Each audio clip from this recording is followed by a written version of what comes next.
Okay, Assalamualaikum, madam, brothers and sisters. So, everyone can hear my voice and see the PowerPoint slides? Yeah. Okay. Okay, Bismillahirrahmanirrahim. We are from group. We are from the group where we present about financial issues. So this is our group. Excuse me. Yes. But I thought we from the second group are the one presenting about financial issues, madam. Yes, madam. Untuk our group 2 is supposed to be presenting financial issues. Yeah, but the financial issue has two parts, right? One part is about the halal earning. Second part is MLM. So, Nasara halal earning, right? Yes, correct. So Nasara first. After that, next week, insyaAllah, your group. Okay. You have to record your presentation by yourself using your handphone. Okay, madam. Okay, because through recording, sometimes Google Meet recording, sometimes there is stuck or not clear. So have to submit to me your report to your. Okay, madam. Okay, so we continue. So this is our group members for group 7, and I would like to present the first topic, which is the importance of earning and spending in Islam. So basically, before we dig into that topic, we need to talk about what is the definition of halal and haram earning. So what is halal earning? It is a religious obligation in which where the income is from good source and it is a form of good deeds. I would like to highlight the word religious because some of us might think that by having wealth, it is not priority for us because wealth on the earth is a distraction, is a temptation from us to focus on Allah, but actually that is not true. As what is from Sayyidina Ahmad said here, related that the Prophet Sallallahu Alaihi Wasallam said, spend and do not count, lest Allah counts against you. Do not withhold your money, as Allah withholds from you. Spend what you can. In conclusion, that means we as Muslims, we need to find money. We need to go and find a job and use that money for goodness. So what is haram earning? It is defined as the income from an activity a person engaged in that displeases Allah or that is forbidden in Islam. These activities can be classified in two ways, whether that person commits haram earning like selling liquor or drug dealing, gambling or bribery, or the second activity is living on haram earning, where for an example, if you work in an institution like a bank or a company that deals with riba. So now we know the definition of halal and haram earning. We can now discuss about the benefits of halal and evils of haram. To summarize this slide, I would like to give you an example. Let's say there is a woman who works in a bank, and she almost perfectly carries her obligations as a Muslim. She performs a prayer 5 times a day. She never skips fasting, and she always gives charity to the poor people. She also gives charity to her family by bringing her family to perform ibadah hajj, for example.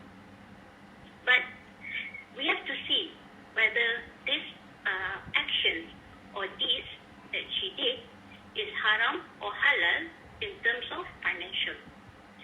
So, if that woman works in the bank, like I said before, and that bank performs riba, and she knows about it and she chose to ignore about it. Hence, all of her deeds will not get blessing, and her charity towards the poor people, her charity towards her family will not get accepted by Allah. And besides that, she will also feel guilty, conscious, and unsatisfied, which leads to a stressful life. In the opposite side, if she works in the halal source of income, her ibadah will be accepted. Her sadaqah, the charity, the feeding to oneself and his family is very important in the stability of family will be provided. And she will also get the peace of mind. So that is the benefits of halal and evils of haram. So now you might wonder, what is the importance of earning and spending in Islam, whether towards oneself or towards the society? So I will talk about towards the oneself first. So this is the slide where you can see that it is like a line chart. It shows that the development of moral values oneself can get. So like I said before in the definition of halal earning, if a Muslim being responsible to carry out his or her obligation to earn and spend money in the halal way, inshallah, that Muslim will be responsible in any kinds of ways, whether in making decisions, whether in providing food for his or her family, and in any sorts of ways. So that's the first step. You will feel more responsible. The second step is self-purifying. This is more like in the effect of spiritual aspect, because in Islam it is very important that though we receive that money for ourselves, we have to give towards the other people, especially towards the poor people. And by experiencing happiness with other people is better than experiencing happiness alone. And this affects the spiritual oneself, which makes someone feel purified. In the third step is in the health aspect. I believe that if we talk about in biological terms, if we take care of our mind, if we take care of our mind by doing good deeds, by eating healthy things, our body will also be healthy. And that's why Islam teaches us that by gaining and spending halal earning will guarantee us a blissful and signifies health. And of course, the main purpose of Muslim in this life is actually to worship Allah. And to worship Allah will be rewarded in the next life in hereafter. So that is the importance for oneself. So this is the picture. You see. So what is the importance for the society? It is to reduce income inequality in the society. In this current days, I believe that every country is overcoming the problem of poverty existed in their country. Why is it very important that we tackle poverty? Is because poverty for society will increases which affects the economy of country. So as a Muslim, how do we overcome this problem? So firstly, we need to realize that and understand that both wealth and poverty are a test from Allah to test our gratitude and patience. For the rich people, they need to understand that the wealth that is given to them is not something that they have worked for, because Allah can take it anytime, in any day, if we are being very arrogant about it, if we are being boastful about our wealth. And for the poor people, we cannot just accept that, oh, I was born in a poor family, so I do not need to work so hard, because there's no improvement anyways, even if I work hard. No, that is wrong thinking for us, and we have to know that in order to gain and spend money in the halal. So the second step is, when we understand that wealth and poverty is a test from Allah, we can help each other, especially the rich people can help the poor people.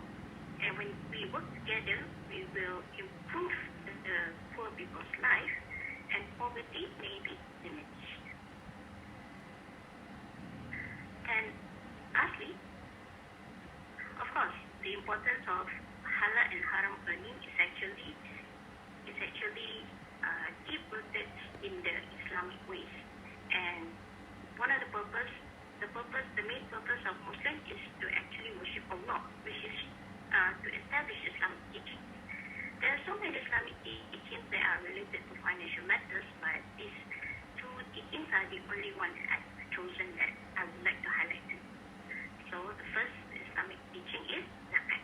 I'm sure everyone knows what zakat is, and if I'm not really going to explain in detail about it, if you are not sure about it, I think the website in Malaysia about zakat is actually very informative enough. And the next one is endowment, al-waqaf. Endowment can also be translated to be bahasa Malaysia as wasiat. You can also see the information of endowment in a website called globalsadaqah.com. Okay, so for the last part, before I step off, I would like on this hadith as DPD. So from this hadith, it says that the Messenger of Allah sallallahu alaihi wasallam said, when a man dies, his deeds come to an end, except for three things. One, sadaqah jariyah. Two, knowledge, which is beneficial. And three, pious child who is good. So it is very important for us to give charity. Remember, your money that you get is not something that you will have it forever. Allah can fix it anytime and anywhere. And the only way that we can preserve that money, the only way that we can know that money is halal and blessed by Allah is through charity. Thank you. That's all for me.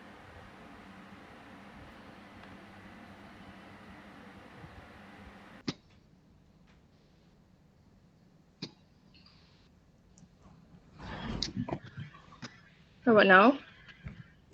Yes. Okay. Okay, Assalamualaikum warahmatullahi wabarakatuh. My name is Nur Fazira binti Nuruddin. Before that, make sure that every member of your group on the camera, please. Yeah, sure. But I have some kind of difficulties with my camera. It is kind of blurred. Blur is okay, no problem. Okay. On. Okay. I will be And then continuing on. make sure everybody, you have to record your presentation. Okay, Yes. inshallah, this afternoon I share the code for the submitting of the record of your presentation. Okay, Yep. Fazira. Okay. I will be continuing on the next subchapter, which is the aim of business ethics in Islam. Under this context, we will be discussing on the significance and aim of business ethics in Islam, which is the first one is to safeguard the rights and responsibilities of the parties in the contract. These include all kind of business that is being carried out in our daily life. We are acknowledged that the ethical guidelines in Islam is presented in light of the Sharia.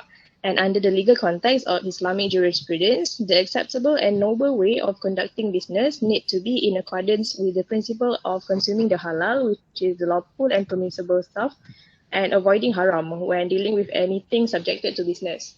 And as it's being mentioned in Surah Al-Ma'idah, verse number 1, it obliges all Muslims that involve in agreement to fulfill their duties and not to be discriminated of their rights in the agreement. They are also bound to do all that we as a Muslim are dealing with are free from any doubt and uncertainty of its legality, and most importantly, will that kind of businesses be accepted by Allah. Okay, moving on. The aim of business ethics in Islam is to protect the public interest and welfare. This includes just distribution of wealth and opportunities to every citizen, regardless of their social status, race, and religion. The favoritism and bias in the policies of recruitment, where in a very common situation that we might have never witnessed, it actually exists, that incompetent workers is being chosen to lead for the reason of favoritism, or the poor guy is being undermined rights to work merely because they don't have a good connection that enable them to enter into the workforce. Well, since getting a job is a priority to every people, it shouldn't be transferred again through favoritism and a close connection. Kill others, brought calumny against others, unlawfully divert the will of others, shed the blood of others, and beat others. So his good deeds will be credited to the account of those who suffered of his hand. Eventually, the effect of the favoritism and connection have a huge negative impact on the society, as they lead to corruption where a sense of injustice prevails, leading to a decrease in productivity, loss of efficiency, spread of hypocrisy and lying. And not only that, it could also lead to unacceptable acts and practices such as theft, looting, bribery, and usurping. Getting a job should be governed by a clear standard to ensure integrity and transparency, and this should rest on competency and the ability of the applicants, and employers should pay attention onto the requirements subjected to it, not by bias or favoritism. And following that, the Islamic principle also prohibit unfair allocation of wealth and funds. This is in order to enable everyone to get what is rightfully due to him and to eradicate the concentration of wealth. That is why the current state is also following the model presented during the early companions' reign in managing the state affair by establishing the Baitul Mal. The Baitul Mal in general operates, as we all know, it operates as the charitable institution that collect and distribute revenue that is collected from zakat and wakaf to be utilized in various purposes. And the principle of Islam is also considered, it is very important that the wealth that is being collected, instead of being concentrated in few hands, should be allowed to circulate in the society as widely as possible, so that the distinction between the rich people and the poor people can be narrowed down. And the attitude of Islam in this respect is that it has not permitted any individual or group to have a monopoly over the primary sources of wealth, but has given every member of the society an equal right to derive benefit from them. In relation to this, the administrators are held responsible to expend the money according to Shara and not for their own personal benefit.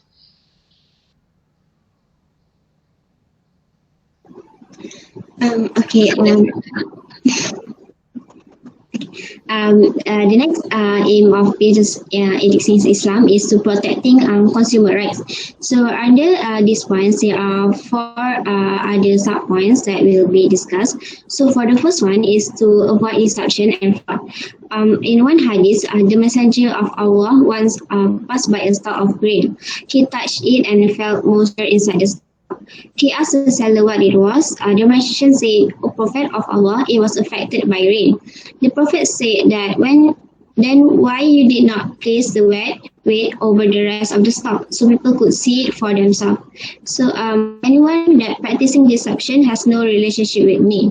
So here we can see that the messenger of Allah does not like. Azlin, okay. Yes. Like he say, apa ni kamera kamu tepat pada. Cannot see you. Sorry, madam. Your camera not focus on your face. Oh, okay. Thank you.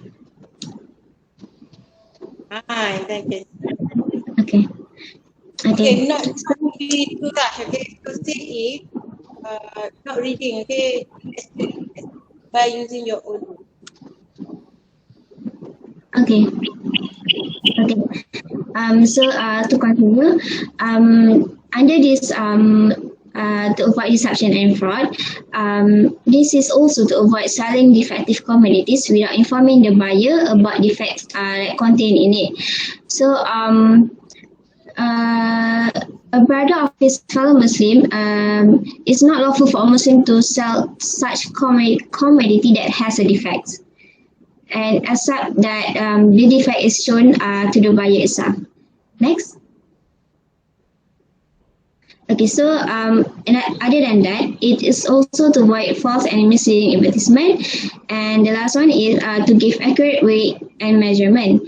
So according to Surah Ash-Shu'ara, verse 181 and 182, it describes of the weight or measurement that should match to the reality. What do you mean by false or misleading advertisement? Sorry, madam? What do you mean by false and misleading? Oh, it means like maybe the one that sold their goods cheating in the advertisement, say that it's all good, but then there is hiding something in the advertisement that they show.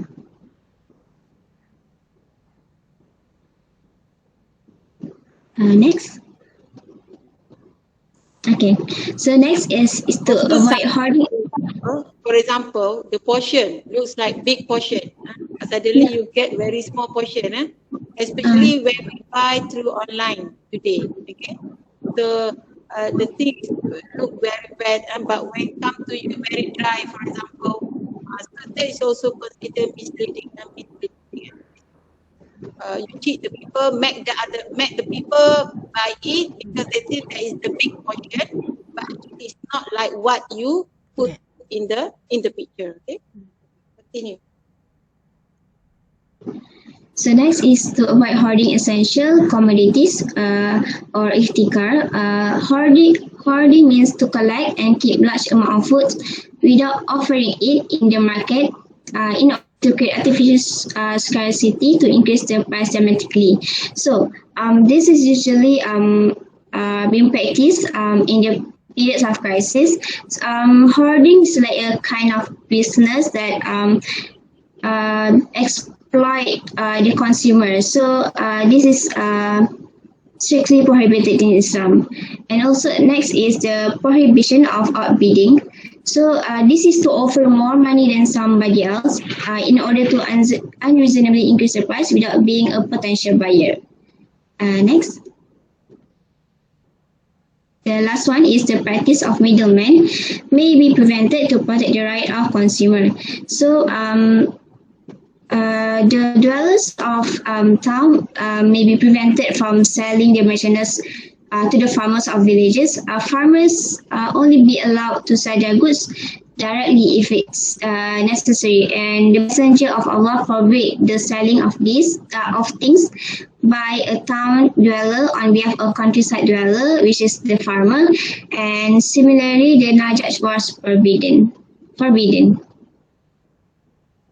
Okay. Okay, the fourth aims of business ethics is to create a fair competition. So first is to avoid misleading advertisement. Yeah, we will create a fair competition by doing this. First is a false information about product influence people decision. So for example, we exaggerate the information about a product. So people will choose this product compared to another company's product. So this will cause losses for customer and also other businessmen. Second is to avoid giving bribes. So Prophet Muhammad SAW have said that Allah cursed the briber and the bribe in making judgment. So we cannot try to increase our profit, our company profit or our business profit by giving bribes to for example, give bribe to Jakim or to any other officer to give, for example, for a health certificate for a restaurant. You give a bribe to get the certificate. So that is not allowed in Islam. Okay, next slide. So third, to balance competitiveness and cooperation. Islam doesn't encourage destructive competitiveness. So if we have to have a healthy competition with other business men. So we usually refer to this as a healthy rival. So we will try to increase our profit by having this healthy rival is better than we try to bring other person down in order to bring our business higher. So we also need to cooperate to increase profit together. So this will be as a one ummah. We will have to help each other. We shouldn't be selfish in order to create wealth that is only benefit us. So last is to avoid entering another person's transaction. So Ibnu Umar AS reported that Allah Messenger SAW said that one among you should not enter into a transaction when another is bargaining. So for example, if person A is already made a deal with person B, we shouldn't interfere even though the deal or the agreement haven't been concluded yet. We have to wait. If person A didn't finalize the agreement, they didn't manage to do agreement, then the person B can try to do agreement with that person. So we shouldn't like cut the line in the for do a transaction. That's all.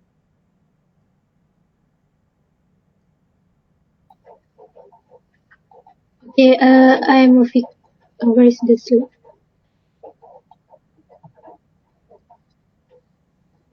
Uh, okay. Okay, I'm Rafika and I will be continue with the next ethics of business, which is protecting the right of workers. This is in terms of wages, salary. So why is it important? Because it is to protect the workers from inequality or the wrongdoing by the bad employers or bad boss. So for example, if the boss didn't do their responsibility by ignoring how much and when he should pay the wages, imagine how stressed the workers when they try to explain to their family why they cannot send them any money, but yet they must to wake up every morning, work hard, do their best for the boss who doesn't even care for their needs, who doesn't even pay their wages. So this is a kind of an abuse and very not fair, right? So that is why when we be the boss, we must protect the right of our workers, especially in terms of wages. So don't manipulate them and treat them as how we want our boss treat us. Okay, so first, there must be an agreement on the wages and specification of the work before the workers start their work. So the boss need to discuss with the workers about the necessary thing and the necessary information that they should know. For example, condition, amount of wages, when the date of their salary, and so on. So that the things become clear when the wages are determined by the mutual consent and be paid without any delay, so that the relationship between the boss and workers in the working process will become more effective. So there is a hadith, a riwayat from Ibn Majah, the laborer his wage before his perspiration to be dry. Meaning pay the laborer, pay the worker his salary before his sweat dries. So that's all for protecting the right of workers.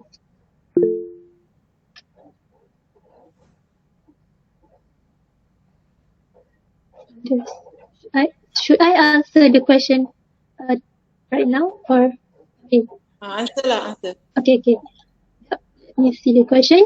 How about if the workers order work overtime but they gain the salary same as usual? This is if we first the boss need to make sure lah that the wages is relevant with the type of work. Meaning if the work is big, they should pay the necessary amount lah, the relevant amount. If they are not relevant, then there is inequality lah. There is. So I mean, is it answering the question? Yes, thank you, Mr. Alright. Let's proceed with other part from the next presenter. Being lenient is an important virtue. A lenient person is polite and friendly in his speech as well as in his dealings with other people. Leniency includes the provision of help and service to those that need it without any thought or expectation of compensation. A Muslim businessman is encouraged to be easy and generous in doing a business, including in his buying, selling, and demanding back his money or debts, as mentioned by the Prophet, peace be upon him. Finally, leniency in Islam means that you help and relieve people who are in trouble or meet hardship. This refers to the Islamic code of brotherhood, which encourages Muslims to maintain good relationship with fellow humans. In business, for example, a creditor is expected to be lenient towards debtors that are not able to meet their payments by providing them with additional time or even by remitting their debt.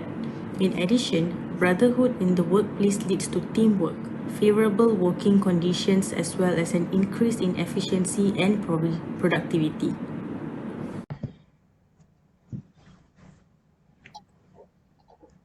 Okay, so next we can continue with the Islamic and conventional financial system. The next. Okay, so first for the conventional financial system. Conventional means is in accordance with what is generally done or believed. So for financial system, a financial system has many branches like financial market, financial institution, and so on.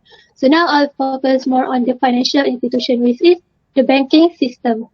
So the major objective for the financial institution system is for the conventional financial system is to achieve maximization of the shareholders' wealth through the interest differential.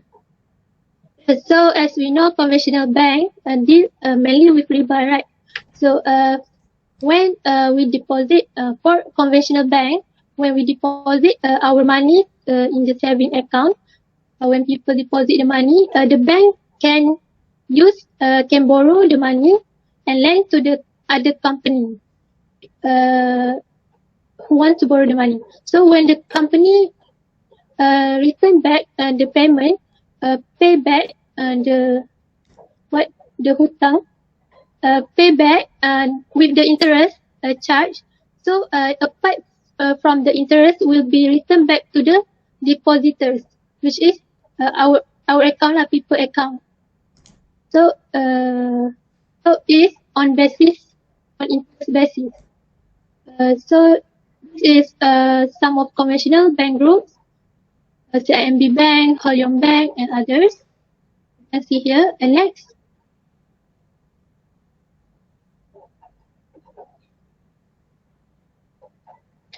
Okay, next is features of conventional financial institution.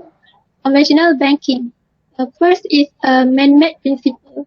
So when the principle is being made by the human, it means it can have some changes according to the wish of the lawmakers, which is human, which can be influenced by other motive, whether it is bad or good, and also human desires, and is ruled and controlled by the human.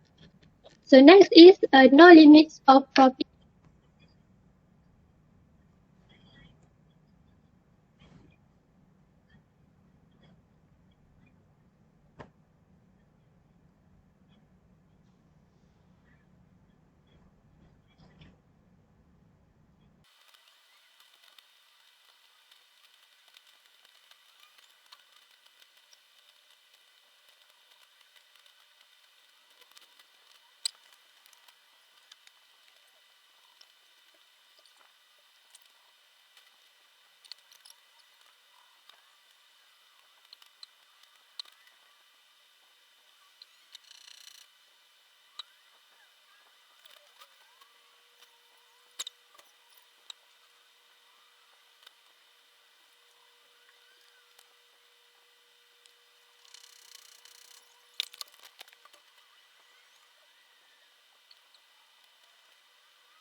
Um,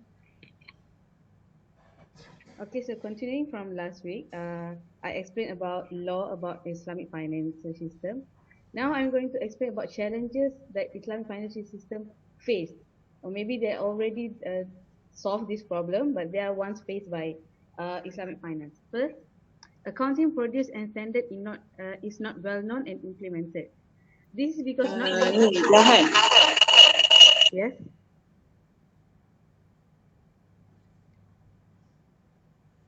Yes, madam. Okay, continue. So first, there is accounting produced and standard is not well known and implemented.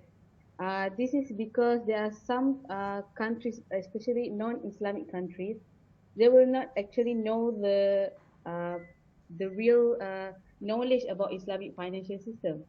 So it is hard for the banks there to implement Islamic financial system.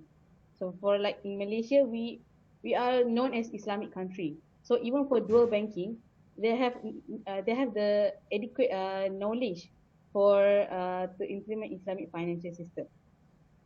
So and another thing, for some companies they don't have the what we call power to train their staff properly or provide their staff properly with the knowledge that needed in order to establish an Islamic financial system in their bank.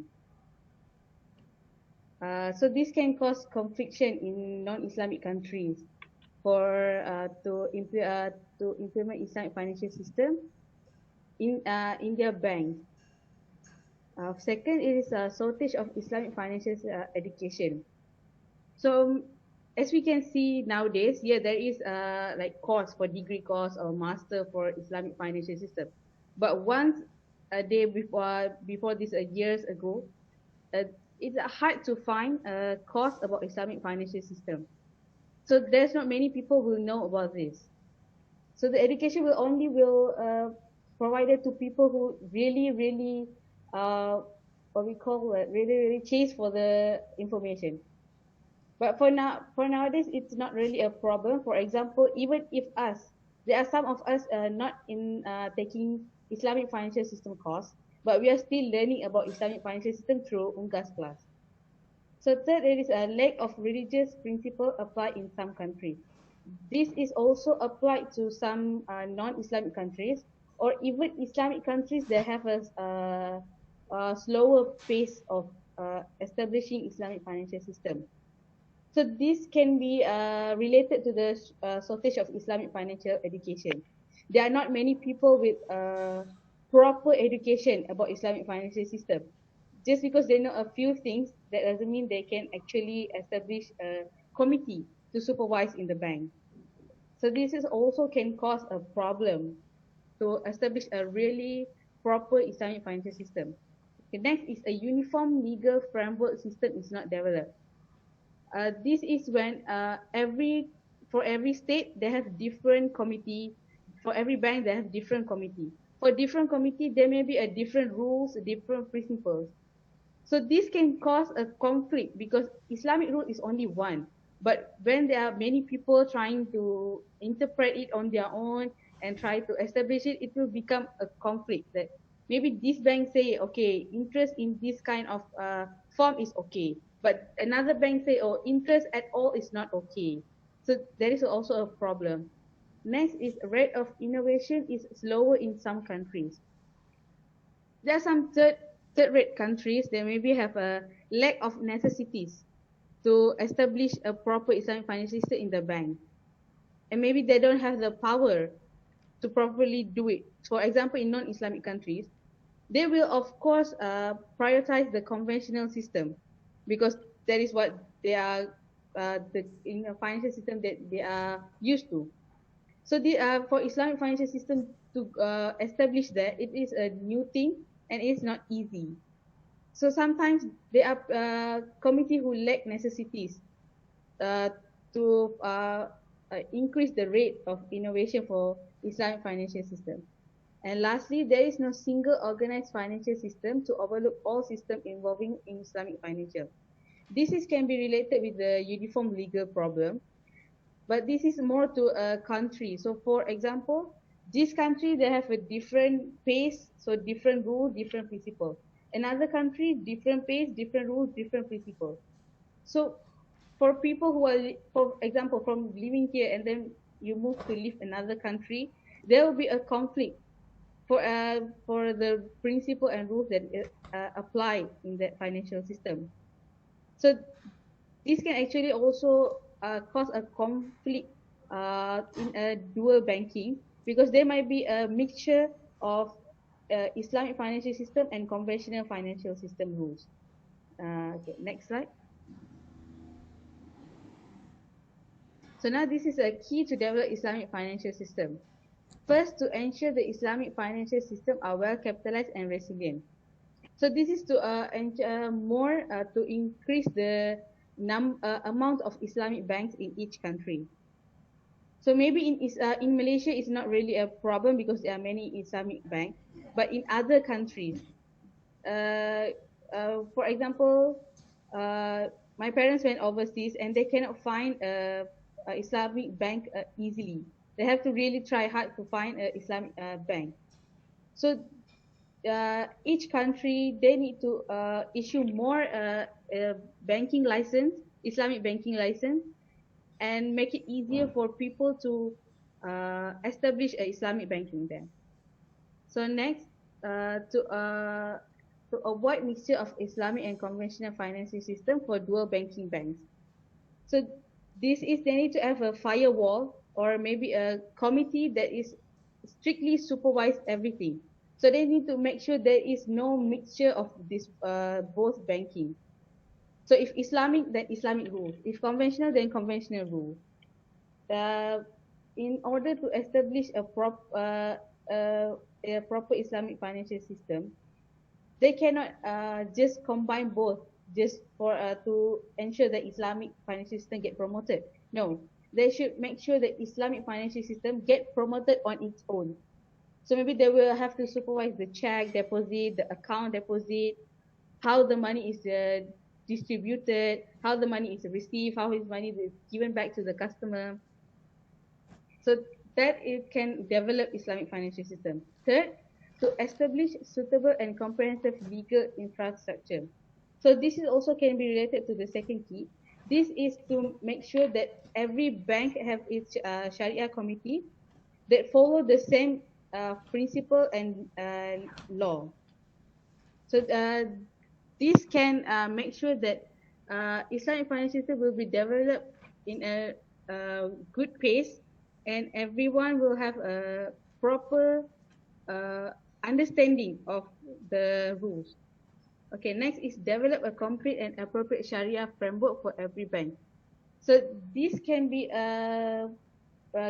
done by hiring people who have proper education, not just because they have a financial education, but they need to have an Islamic financial education. Because even though a bank have a Sharia committee, but if the people inside the Sharia committee doesn't have enough knowledge about Islamic financial system, it won't be any use as well. So everyone in the committee need to have proper Islamic financial system education. So lastly, to provide education and awareness of Islamic financial system. So this can be done by campaign or even like having course in university, or like we can also relate this to our UNGS class, which is a necessity for each of every one of us to pass this course in order to graduate. So now, even though we never know about Islamic financial system rules or principle before, maybe we have known it now after having class that teaches us about Islamic financial system. So by following this, maybe we can develop Islamic financial system to a further level. So that's all from me. Thank you. Next presenter, please. Okay, Assalamualaikum. So next, I will be explaining on the halal products. Next. Okay, so what is halal? So basically, halal is an Arabic word that means permissible. So everything, as a Muslim, everything that we do, that we eat, or must be permissible according to the Sharia Islamic law. So a halal certified product means that the product is permissible or acceptable in accordance with Islamic law. So in order to differentiate between in order to know whether it's a halal product or not, every product must have halal certifications. So the products must be from an acceptable source, such as a cow or chicken, and also slaughtered according to this law. Next. So next is about the world's leading halal hub. So for your information, Malaysia is the world's leading halal hub.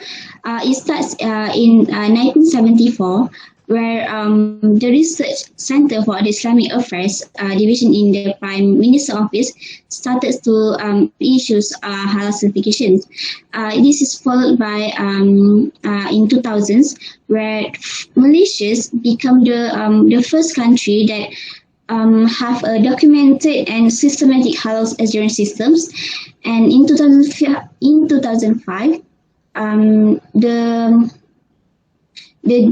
the Department of Islamic Development Malaysia, which is JAKIM, has extended its halal section into much bigger organizations, which officially named JAKIM's Halal Hub.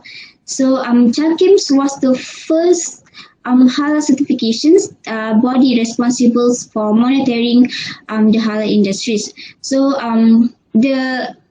for your mention, the iconic halal logo in Malaysia is the most sought after, globally recognized, and that serve as an emblem for the country's reputations as a world's leading halal hub.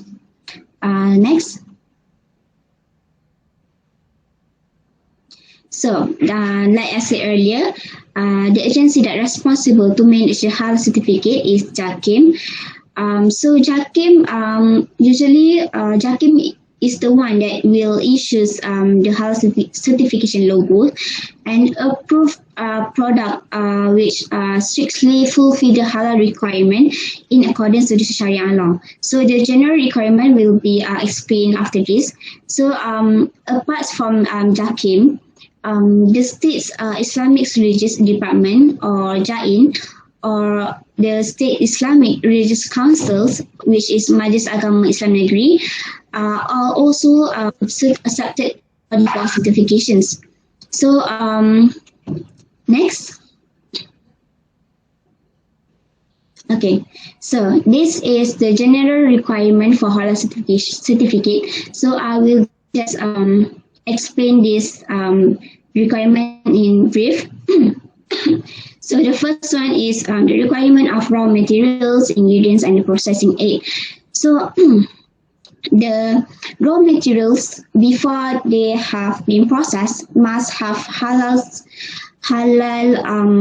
certificate, so that they must confirm that the raw material that they use to make a product must have a certificate before they intend to use it. Even the processing must be in halal, in Islamic way. So next is the processings. So during the preparations, the handlings of the product, the packaging, the storage, all of that must have fulfilled the requirement according to the Islamic law. And next is the packaging. So in order to get the halal certificate, the packaging must be printed clearly. What is the ingredients I have? Where is the origin of the products came, and then the list of the ingredients. So the list of the ingredients is very important, because from the list of the ingredients, it's help a Muslim to identify what is can be taken by us as a Muslim. So next is a factory and food premises. So this factory and food premises is just both is the same. So either the factory or the food premises must have fence outside their factories, because this is to prevent like maybe wild animals entering the place for halal processed products. So when like another animal went into the factories, that will that will create najis in the factories for premises. So next is the workers. So the workers are not allowed to live in the factories itself, because the factories must always be clean. to produce a halal product. So therefore, the workers must live in a separate building, and the workers, while processing the products, must wear full attire that that is clean. And next is sanitation system. So sanitation system, the environment, the equipment, the appliance, all must have sanitized, clean, so that the products can is not harm to others. And next is the halal record. So every factories that processing the halal product must have halal record. So this is to help them with the inspections. If like Jakim wanted to do an inspection after they got a halal certificate, they must have the evidence about the halal record for their products. And the workers' basic amenities and welfare.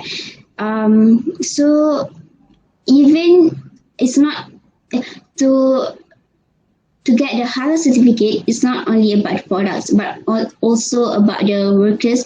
The companies must have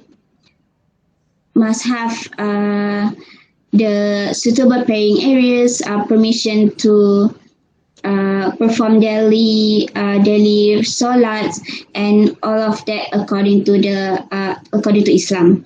And then next is training. So all the workers must go through training about the halal productions, and they must have been supervision and monitoring about the processings, the records, and all of that. And the tools and element of worship is also not allowed in the processing area. Next.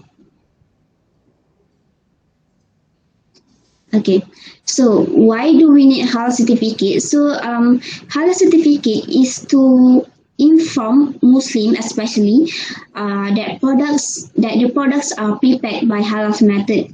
So through the halal certificate, Muslims can easily differentiate between the which is the halal products and which is the haram products.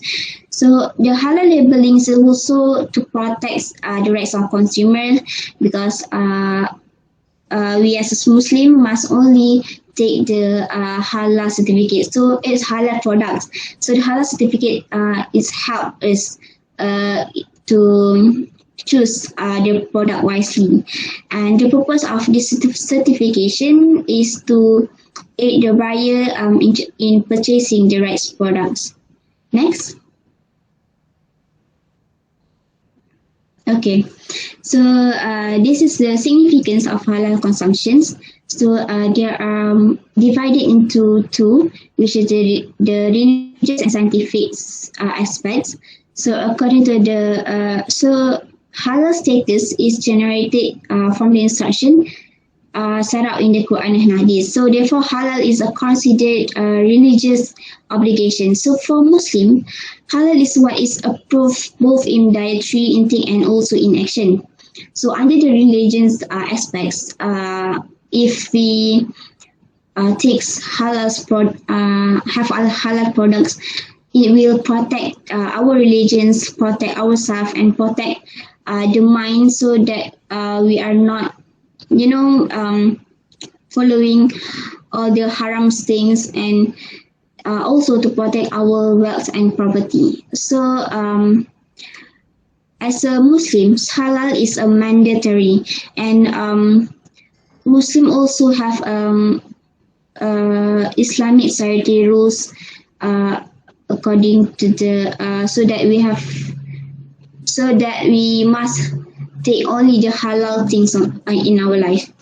And also, according to scientific research, halal products contain nutrition and also clean and hygiene. So when the products that we take is clean and hygienic, it's guarantee a healthy body. So by following the halal consumption according to Islam, this will lead to Allah blessings in a Muslim's life. Okay, next. That's all from me.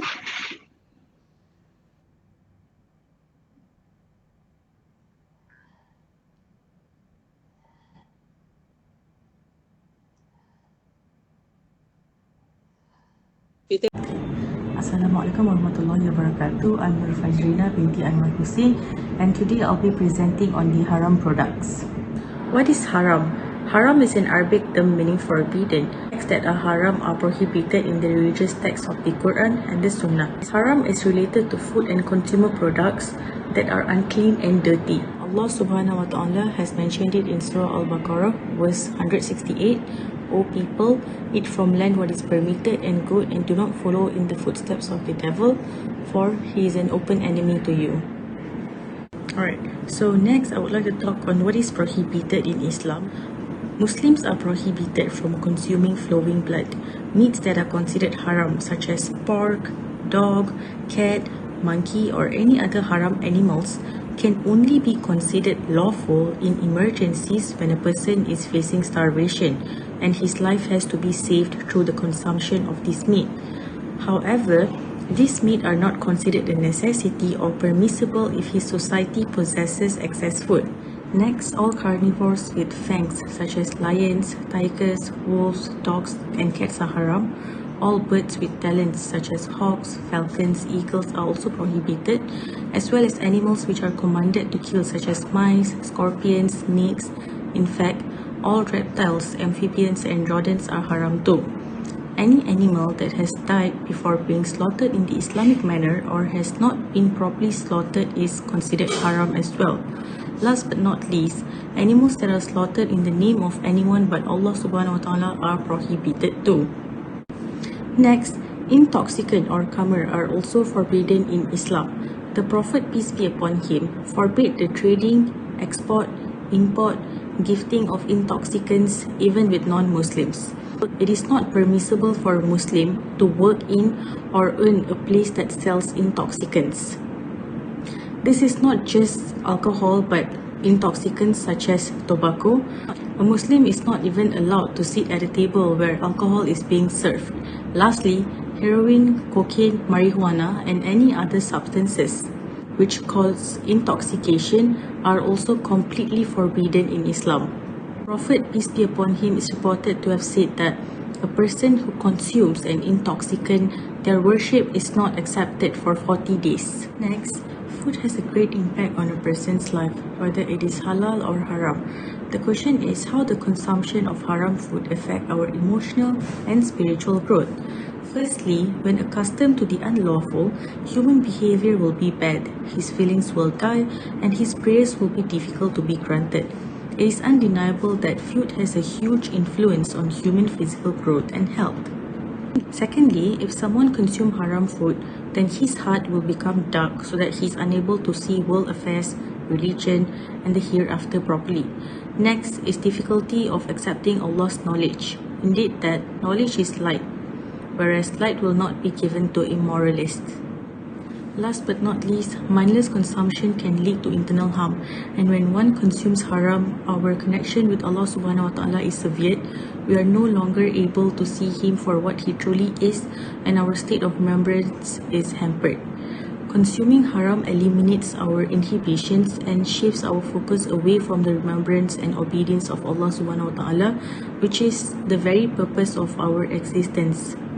In conclusion, throughout our lives, we encounter matters of halal and haram on almost a daily basis. When these moments arise, we should strive to partake in only that which we have certainty of its permissibility.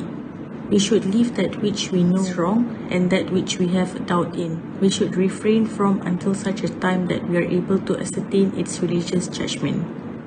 Thank you, and Assalamualaikum warahmatullahi wabarakatuh.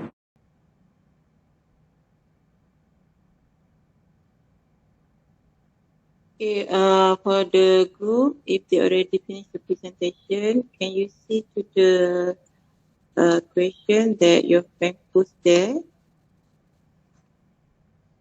before we go to the next presentation, next group for the presentation?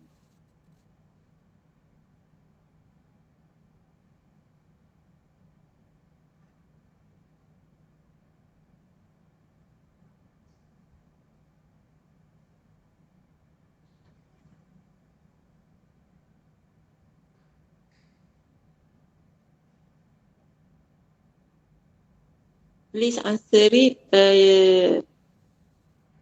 virtually.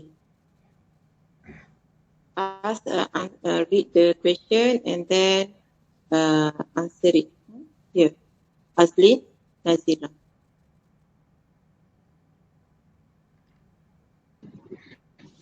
Yes, madam. Okay, so the question is he asked about the confirmation of halal status product that made by Malaysian non-Muslim, how to reconfirm the status due to hesitation to buy the product. So basically all of us may have doubt to the halal certificate that is given to the Malaysian non-Muslims product that if you have doubt in the halal certificate, we can always referring to the right departments such as SAKIM or KPD and HEP to do a confirmation whether it is the product that we wanted to buy have the right halal certificate or not. So we as a consumer can always know our right as for right to be informed and rights to complain. So if we have a doubt in certain products, we can always complain and seek for the right information of the products. Okay, thank you, Azlin. Okay, any other question? If there is no question, and then we move to the next group of presentation. That is